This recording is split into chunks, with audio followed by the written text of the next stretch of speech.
नमस्कार, मेरा नाम है कोमल शाह और आप देख रहे हैं देश रोजाना। एक बार फिर हम पहुंच चुके हैं बिहार और आज हम बात करेंगे जन स्वराज की। क्या जन स्वराज के प्रशांत किशोर बिहार में रच पाएंगे इतिहास?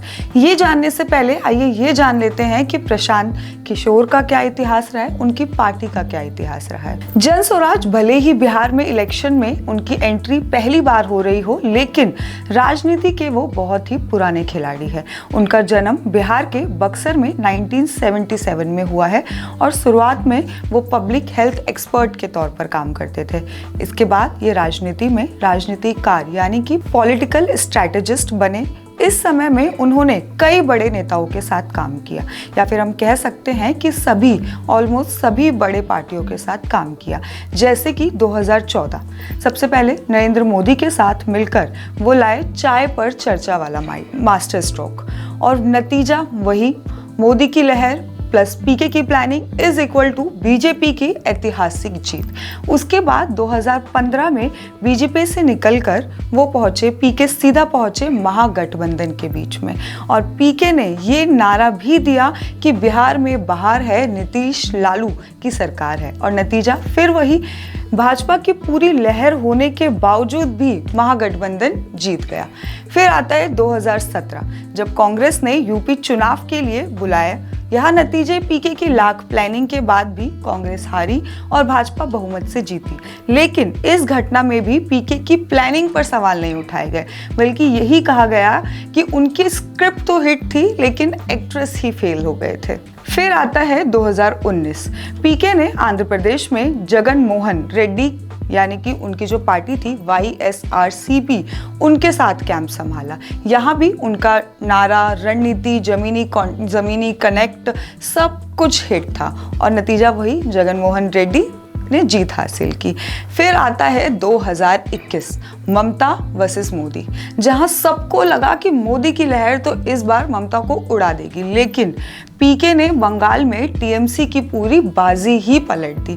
यहाँ तक कि उन्होंने ये तक बोल दिया कि अगर बीजेपी 100 सीटों को पार कर गई तो मैं ये काम ही छोड़ दूंगा, और नतीजा जैसा कि आप सब जानते हैं बीजेपी 77 सीटों पर ही रुक गई। और इतने परिणाम जो मैंने आपको बताए ये काफी ही होंगे ये बताने के लिए कि पीके की चाणक्य नीति कितनी असरदार होती है। जो मेरा भावी आलोचक है उसको भी मालूम है कि प्रशांत किशोर को बहुत कुछ आए चाहे नहीं, चुनाव लड़ाने आता है।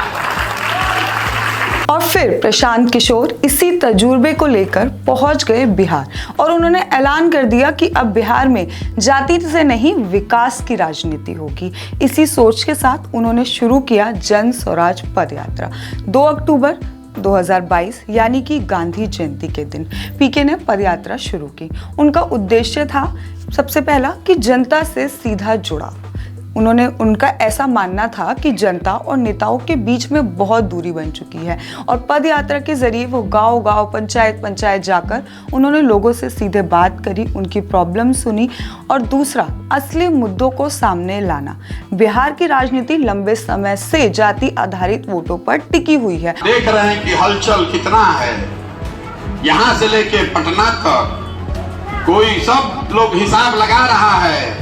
कोई कह रहा है कि हम भाजपा का वोट काटेंगे, कोई कह रहा है कि महागठबंधन का वोट काटेंगे। पीके सिर्फ इस बात को समझते ही नहीं थे, बल्कि वो ये भी जानते थे कि इन जरूरी मुद्दों पर बिहार की जनता का ध्यान लाना पूरे बिहार के लिए कितना जरूरी है। इसीलिए उन्होंने रोजगार, शिक्षा, स्वास्थ्य, कृषि, पलायन, महंगाई जैसे मुद्दों को उठाया। साथ ही जिसने जनता के बीच में जागरूकता फैलाने का काम तो किया ही, लेकिन उसके साथ ही उन्होंने राजनीतिक पार्टी को भी इस पर जाति के आधारित पर जो राजनीति करती हैं उससे हटकर विकास पर बात करने के लिए मजबूर कर दिया। और साथ ही उनका प्लान था कि 15 साल का विकास रोड मैप बनाना।